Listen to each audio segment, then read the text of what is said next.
Welcome back to Fascinating History. Today we take an exciting journey through the most inhumane pirate punishments ever. In the shadowy waters of the Golden Age of Piracy, a world far removed from the romantic tales of treasure hunts and swashbuckling adventures, there lurked a reality far more grim and merciless. Here, in the untamed vastness of the sea, pirates ruled with an iron fist, and their methods of punishment were as fearsome as the legends that followed them. From the creaking decks of weather-beaten ships to the secluded, sun-scorched islands, tales of unimaginable cruelty and ruthless justice were written in the salty air and the cries of the condemned. In this unforgiving world, punishments were not mere acts of discipline, but spectacles of terror designed to instill fear and obedience. The methods were ingeniously cruel, each carrying a message clear as the Caribbean sky. Defy the pirate code, and a fate worse than death awaits. As we delve into these dark waters, prepare to uncover the chilling truths behind the most inhumane pirate punishments ever devised. So, what could possibly drive men to such extremes of cruelty? And what does this tell us about the pirate way of life? Well, let's get started. The Golden Age of Piracy, spanning from the late 17th to early 18th centuries, was a tumultuous era that saw the rise of infamous pirates terrorizing sea routes. This period emerged following major maritime nations' conflicts, leaving many sailors unemployed and ripe for piracy.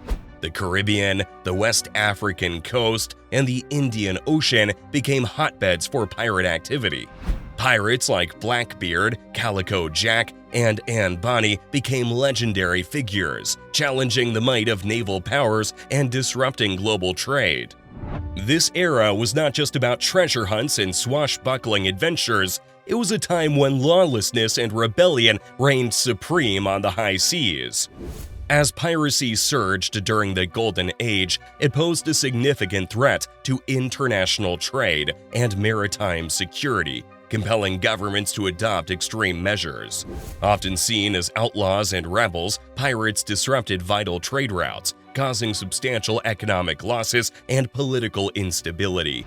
In response, authorities sought to instill fear and discourage piracy through severe punishments.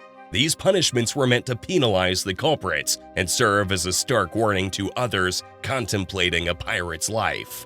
By making examples of captured pirates, they aimed to demonstrate their power and resolve, hoping to deter individuals from joining pirate ranks and reassure merchants and sailors of their commitment to safety and order on the high seas.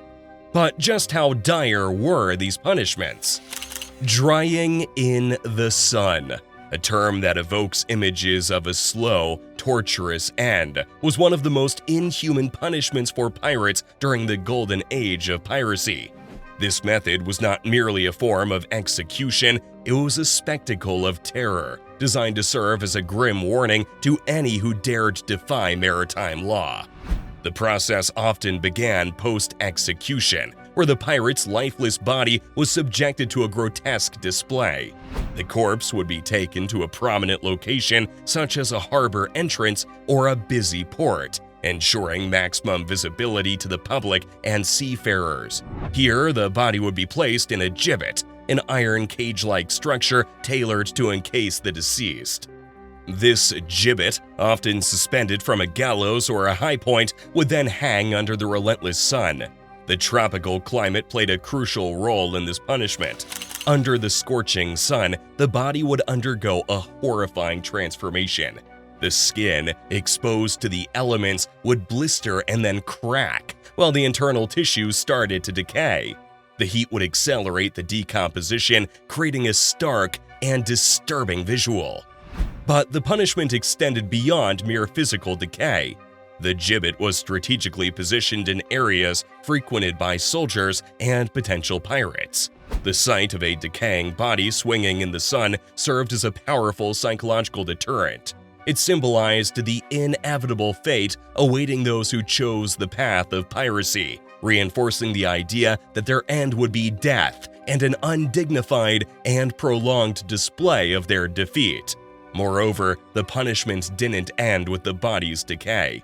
The skeletal remains could be left in the gibbet long after the flesh had gone, turning the pirate's final resting place into a lasting monument of shame and a continual reminder of the consequences of piracy. Marooning, a punishment synonymous with the ruthless world of piracy, was a fate arguably more harrowing than death itself. This cruel practice involved abandoning individuals, typically mutinous or incompetent pirates, on desolate islands or remote coastlines, leaving them to an uncertain and often fatal fate. Marooning wasn't just a punishment, it was a psychological torment, a slow, lingering death sentence delivered by one's comrades. The process of marooning was simple, yet brutal. The condemned pirate would be left on a barren island, often with minimal supplies, a small amount of food, water, and perhaps a weapon like a pistol with a single bullet. This meager provision served a dual purpose: a cruel glimmer of hope for survival and a means for the pirate to end his own life to escape the agony of isolation and starvation. The choice between a slow death by the elements or a swift, self-inflicted end was a torment in itself. The isolation experienced during marooning was extreme. Cast away from civilization, the marooned pirate faced endless days and nights of solitude, with only the sound of the sea and the occasional call of a seabird for company. The psychological impact of such isolation was immense, leading to despair, madness, and a sense of utter abandonment. The physical challenges were no less daunting. Marooned individuals had to contend with harsh environmental conditions, scorching sun, relentless heat, and the scarcity of fresh water and food. Survival depended on their ability to adapt quickly, find sustenance, and protect themselves from the elements. The constant threat of disease, injury, and wildlife added to the peril. Despite its cruelty, there were instances of survival. The story of pirate Edward England, who was marooned and managed to escape, is a testament to the human will to survive against all odds. However, such cases were rare. For most, marooning was a sentence to a lonely and desolate end. The gibbet, an instrument of post-mortem punishment, stood as a macabre symbol of terror during the Golden Age of Piracy. More than just a tool for displaying the deceased, the gibbet was a powerful psychological weapon used by authorities to instill fear and maintain order. A gibbet was typically made of iron and designed to encase the body. Resembling a cage, it was meticulously crafted to fit the human form, often contorting the body into an unnatural position. This grotesque spectacle was not merely a display of the dead, it was a statement of power and control by the ruling authorities. The gibbet was usually placed in high-traffic areas, such as the entrances to ports, along busy trade routes, or in public squares, ensuring maximum visibility and impact. The sight of a body in a gibbet was a grim reminder of the consequences of defying the law. It served as a deterrent, a warning to those who might consider a life of piracy.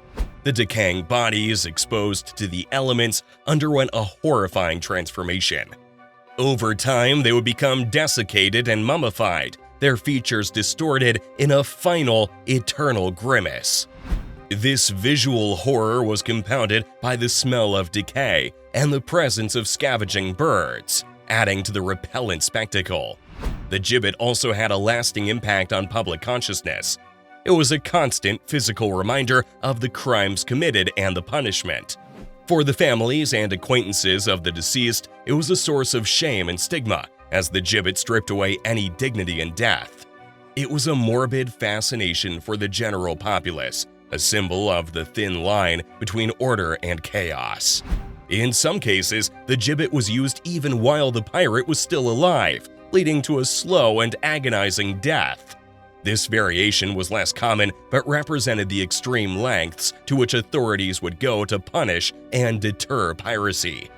Beyond the notorious practices of drying in the sun, gibbeting, and marooning, the world of piracy was rife with other brutal punishments, each reflecting the harsh and lawless nature of pirate life. Perhaps one of the most feared punishments, keel hauling, was a cruel and often lethal method.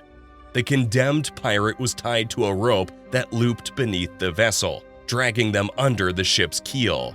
As they were pulled from one side of the ship to the other, their body would scrape against the barnacle-encrusted hull, leading to severe lacerations, drowning, or death.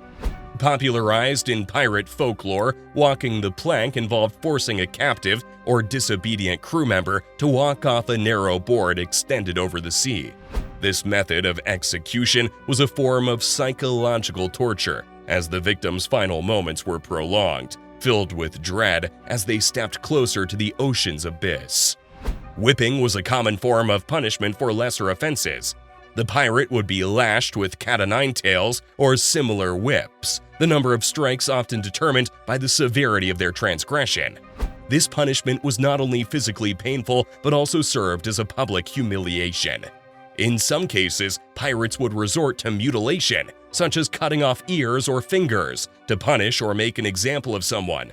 This served as a physical and visible reminder of the consequences of breaking the pirate code. These punishments, steeped in cruelty and barbarity, reflected piracy's brutal and unforgiving world. They maintained order and discipline in a society where the rule of law was dictated by the strongest or most fearsome. In the lore of piracy, these gruesome practices underscore the dark and violent reality beneath the romanticized veneer of the pirate's life on the high seas. So, what do you think was the most terrifying punishment used by pirates, and why does it stand out to you? Let us know down below. And as always, see you in the next video.